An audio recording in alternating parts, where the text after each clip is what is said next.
কল্পনা করুন আপনাকে একটি অন্ধকার কবরে রেখে আসা হয়েছে।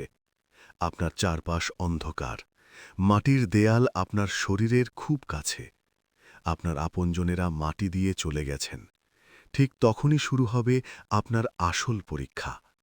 আপনি কি জানেন কবরের সেই প্রথম রাতটি কতটা ভয়াবহ অথবা কতটা প্রশান্তির হতে পারে? রাসূলুল্লাহ সাল্লাল্লাহু আলাইহি ওয়াসাল্লাম বলেছেন, কবরে দুইজন ফেরেশতা আসবেন, মুনকার ও নাকির। তারা আপনাকে ৩টি প্রশ্ন করবেন। ১. মান রাব্বুকা? আপনার রব কে? ২. মা দীনুকা? আপনার দিন বা ধর্ম কি? ৩. ওয়ামান নাবিয়্যুকা? আপনার নবী কে? যারা দুনিয়াতে আল্লাহর হুকুম মেনে চলেছেন তারা খুব সহজেই উত্তর দিতে পারবেন, কিন্তু যারা অবহেলা করেছেন তারা সেদিন হায় অফসোস করবেন। কিন্তু আজকের দিনটি শুক্রবার।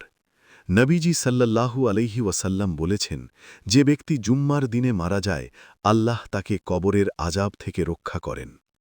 এছাড়াও আপনি যদি প্রতিদিন রাতে সূরা মুলক পাঠ করেন তবে এই সূরাটি আপনার কবরে আপনার হয়ে আল্লাহর সাথে ঝগড়া করবে এবং আপনাকে আযাব থেকে বাঁচিয়ে দেবে। বন্ধুরা, আমাদের সবার গন্তব্য ওই অন্ধকার কবর।